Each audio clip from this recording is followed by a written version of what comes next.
Let's check the latest news updates with APARNA VATS.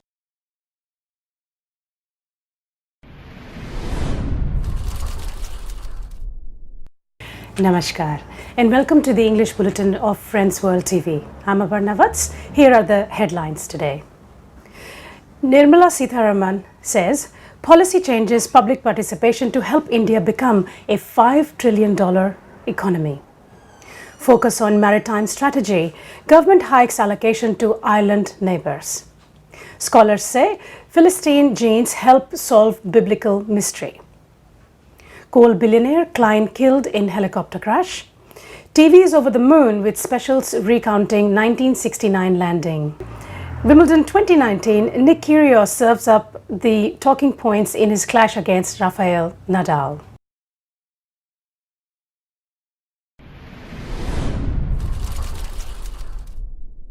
The news in detail. Finance Minister Nirmala Sitharaman said there is a big market for India abroad to sell sovereign bonds as low interest rates in those markets make Indian instruments attractive. She said that government is dedicated to take all policy reformative steps. Thanking voters for bringing back the Modi government to power for a second term, Sitharaman said the recent election was charged with brimming hope and desire for a bright and stable new India. Voter turnout was highest. Every section came to stamp their approval for performing government. The budget is being presented at a time when unemployment has touched a 45-year high. And India lost its tag as the world's fastest growing major economy to China in the last quarter of the financial year. Here are the key highlights of the Union Budget 2019. India to be open defecation free by October 2, 2019. Cargo movement in Ganga will increase 4 times in 4 years. Cess on petrol, diesel by ₹1 per litre. Every single rural family except those unwilling to take connection to have electricity LPG connection by 2022. PAN and Aadhaar card made interchangeable, allowing those who do not have PAN to file returns. Government to streamline multiple labour laws into a set of 4 labour codes. Study in India program to attract foreign students.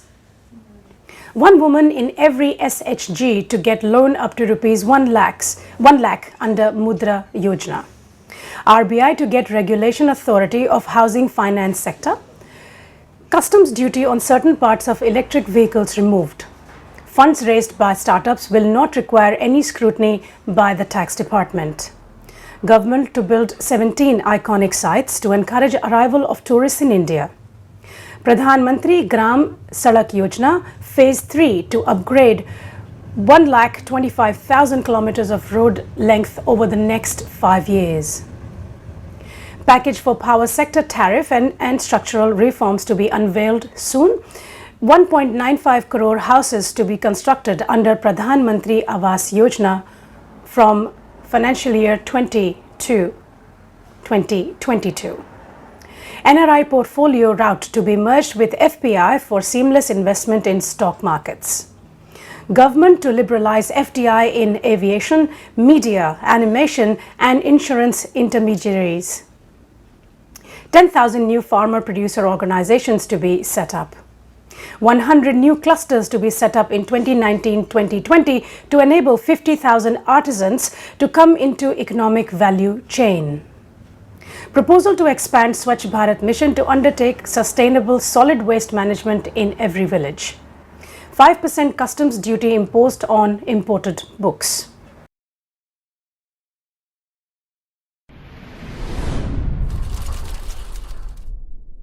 Focus on maritime strategy. Government hikes allocation to island neighbours. The total budget for the Ministry of External Affairs was hiked by 19%. From ₹15,000 crores in 2018-19 to ₹17,000 crores in 2019 and 2020. In tune with its focus on maritime strategy, the government has increased its financial commitment to Mauritius, Maldives, Sri Lanka, all island nations in the strategic Indian Ocean region where India is planning to expand its footprint. This comes against the backdrop of an assertive and a proactive China in the Indian Ocean region. The plans towards building strategic assets in Agalega Island in Mauritius and Assumption Island in Seychelles were announced in 2015 when Prime Minister Narendra Modi visited these countries. In Mauritius, India signed an MOU for improvement in sea and air transportation facilities at Agalega Island.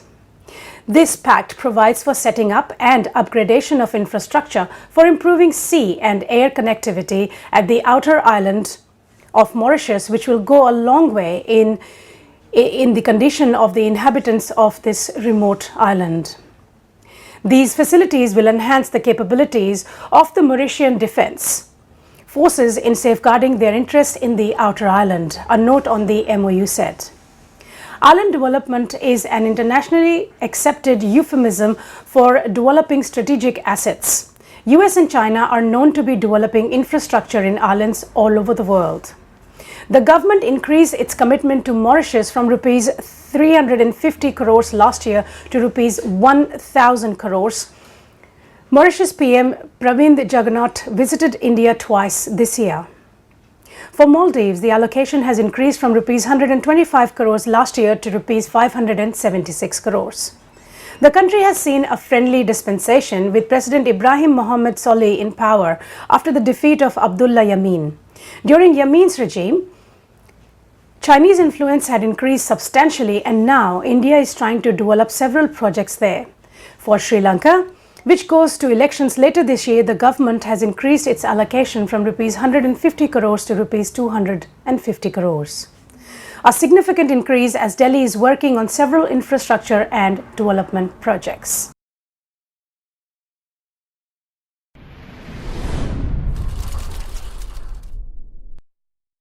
Scholars say Philistine genes help solve biblical mystery. Human remains from an ancient cemetery in southern Israel have yielded precious bits of DNA that a new study says help prove the European origin of the Philistines, the enigmatic nemesis of the biblical Israelites. The Philistines mostly resided in 5 cities along the southern coast of what is today Israel and the Gaza Strip during the early Iron Age, around 3,000 years ago. In the Bible, David fought the Philistine giant Goliath in a duel, and Samson slew 1,000 of their warriors with the jawbone of an ass. Many archaeologists have proposed they migrated to the coast of the ancient Near East during a period of upheaval at the end of the late Bronze Age around 1200 BC. The Philistines emerged as the other societies around the eastern Mediterranean collapsed, possibly because of a cataclysmic intersection of climate change and the man-made disasters. Philistine ceramics bear similarities to styles found in the ancient, but concrete evidence of their geographic origins have remained elusive. Now, a study of genetic material extracted from skeletons unearthed in the Israel coastal city of Ashkelon in 2013 has found a DNA link. It connects the Philistines to populations in southern Europe during the Bronze Age. The results point to a possible southern European origin for the Philistines, anywhere from Cyprus to Sardinia. But further study of ancient remains is needed to narrow down the search.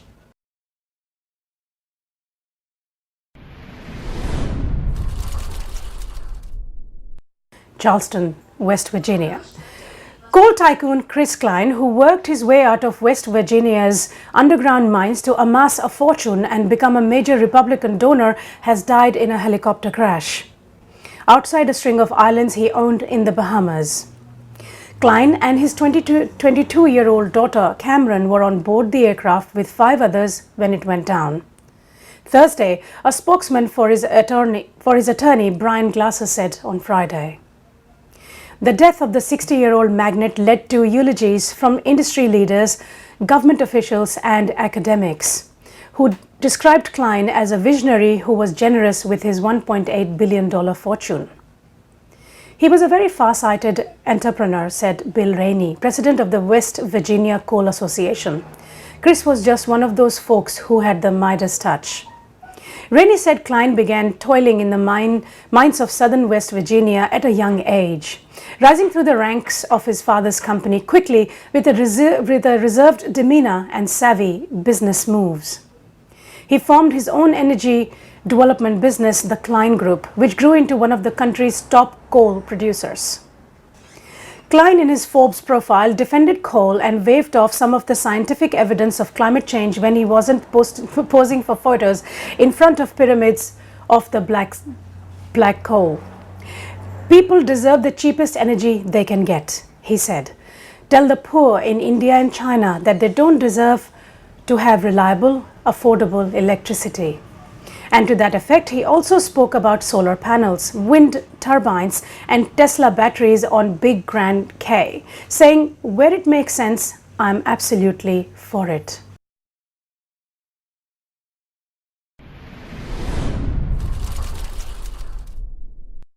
TV's over the moon with special recounting 1969 landing.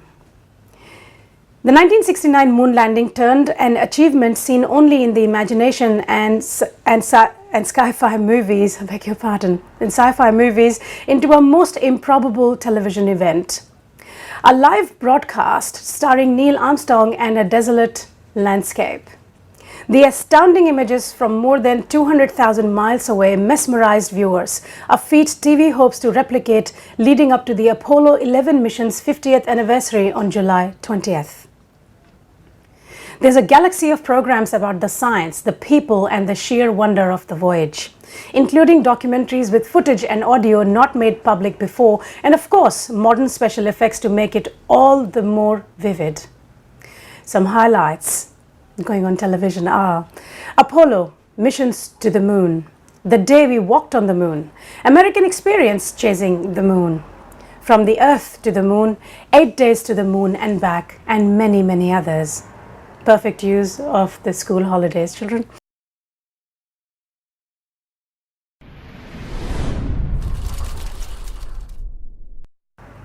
In what was a grueling battle between Nick Kyrgios and Rafael Nadal, the 43rd seed divided the audience with his intense show of passion and moments of chaos in the second round Wimbledon match on Thursday. When Nick Kyrgios and Rafael Nadal faced off in a second round grudge match at Wimbledon on Thursday, there was no shortage of drama. Kyrgios did ultimately fall to Nadal, losing the match 6-3, 3-6, 7-6, 7-6. But there was plenty to talk about even after the game was over. There was incredible rallies and drop shots, an underarm ace, ice-cold stares, and a live call on Instagram that ensured the four-setter was among the most talked about in this year's Wimbledon. Kyrgios was warned by Damien Dumoussois for unsportsmanlike conduct after his deliberate forehand into Nadal's chest, which hurt the 2019 French Open champion. This is not the first time that the fiery Australian has gone overboard with his complaints to the match officials. Last month, he was fined almost $20,000 for accusing a line judge of match rigging during a first-round Queen's Club Championship clash with Roberto Baena. Namaskar.